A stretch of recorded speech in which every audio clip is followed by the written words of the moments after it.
Hi guys, my name is Sokash Abuile with the student number 1906167. I will be explaining the problem. Hi guys, my name is Pikeda Snetema with student number 1907668. I will be doing the introduction of the problem. Hi guys, my name is Christopher Spanda, student number 1525987, and I will be explaining the thermodynamic concept. Hi guys, my name is Kuitola Nabugo, student number 1916203. I'll be doing calculations related to this problem. I'm going to be introducing the concepts used in tackling this problem. The concepts used are the first law of thermodynamics, work and heat. The first law of thermodynamics states that energy cannot be created or destroyed, but rather transformed from one form to another. And work is energy done by or on the system and is indicated with the denomination W, where W is positive if work is done by the system, negative if work is done on the system. Heat is another form of energy which comes about due to mechanical friction or even change in temperature, and is indicated by the letter Q, which is negative if heat is taken from the system and positive if heat is put into the system. As the following illustration shows, this is a system showcasing the first law of thermodynamics.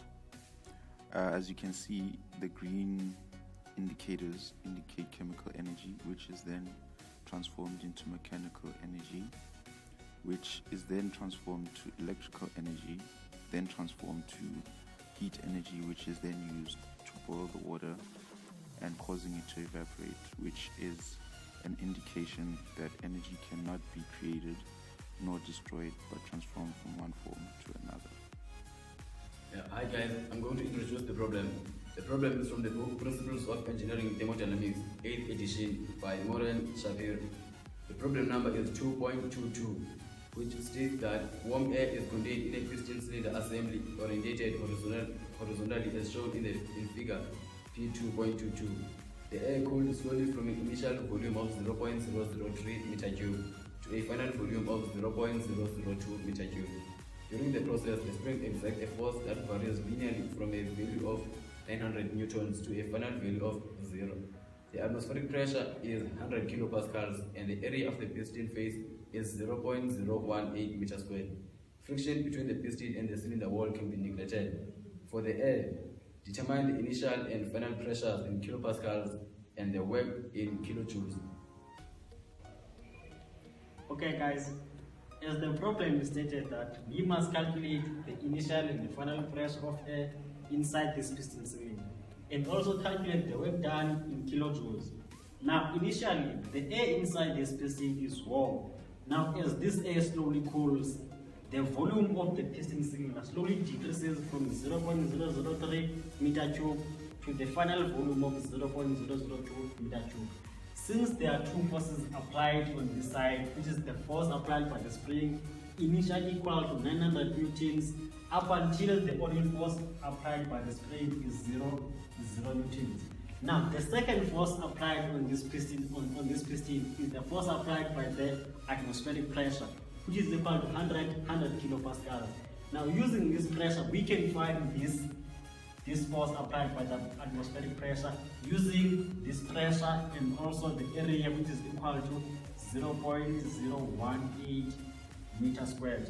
Now, using the Newton's second law, we can draw a three-point diagram of these three forces in order to find the force applied by the pressure of air inside this system.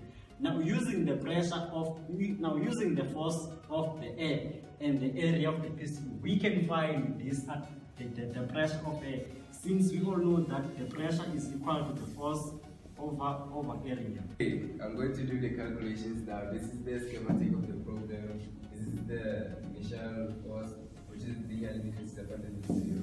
This is the free body diagram, whereby the force of the air will be equal to the atmospheric pressure plus the spring force, and then the initial pressure is whereby this thing has been moved, so it's 100 kilopascals. And then at the final, we can sum the forces in the x direction to get it to be 0 again. the force of the air equals to the atmospheric pressure plus the force of the spring, and then we can solve for the pressure of the air in the final state, which is equal to 150 kilopascals. Looking to the PV diagram, this is the PV diagram, this is the pressure, and this is the volume. So the work will be the area under this graph. So since this is linearly distributed, and the work is going to be integral of the pressure times dV, and then V from VI to VF, and your VI is 0.03 meter cube, VF is 0.02 meter cube, and then using Y is equals to mx plus c, since it's linearly distributed, you can get the gradient is equals to negative 50,000 kilopascal per meter cube, and then pressure is equals to negative 50,000 V plus C, and then our constant is equals to 250 kilopascals. And then the pressure is going to be this, which is negative 50,000 V plus 250. So you can substitute in there and then get the work. So our work volume integral is going to be negative 25,000 V squared plus 250 V. Substituting the limits VI and VF, the work is going to be negative 0.125 kilojoules. So this means that it is 0.125 kilojoules down on the system, which makes sense because the spring force is doing work on the system. That's why it is negative. Thank you.